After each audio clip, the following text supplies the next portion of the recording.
और तुम कैसे धरवाती हो उसी तरह? हम आपको बताए ना मैडम जी, क्या बार बार हमारे छाती के पीछे पड़ी हुई है। मैडम छाती के पीछे ना पड़ी है, छाती है तो हर इतना बड़का बड़का बात ना पड़ी मैडम छाती के पीछे। तो भैया लोग वीडियो देखिए रहे बा कि वीडियो बिल्लू कैसन होवे वाला, बड़ा मजेदार होवे वाला। वीडियो को फुल देखिए तब ओकर बाद लाइक करिए, ठीक बात। तो देखो वीडियो के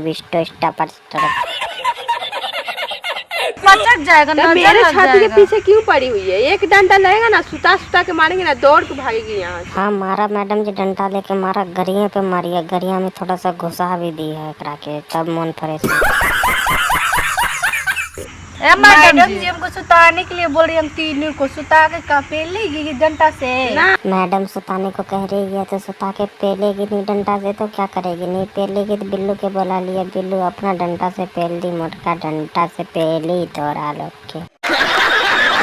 आप पेलेंगे मैडम जी जाना तारू मुडवा खस की ना तो ये तोरे भोसरिया में घुसा दे हम। हाँ घुसावा मैडम के भोसरिया में घुसावा। बिल्लू के बुला लिए, बिल्लू भी मदद कर दी कर सबके डर से। अब देखियो मैडम भैया कुछ भी बोली ना। भैया लोग देखला कि बंदरों हंसिए देले बाद। भैया लोग आप लोग बताओ वीडियो कैसन लगल बा, कमेंट में जरूर लिख दिया। वीडियो जो अच्छा लगल है इस वीडियो के लाइक कर दिया। चैनल पे जो नया हो तो सब्सक्राइब जरूर कर लिया, काहे कि आने वाला वीडियो आप लोग के पास सबसे पहले पहुंच जाए। चल ठीक बा, बाय बाय, मिलब कल, बाय बाय।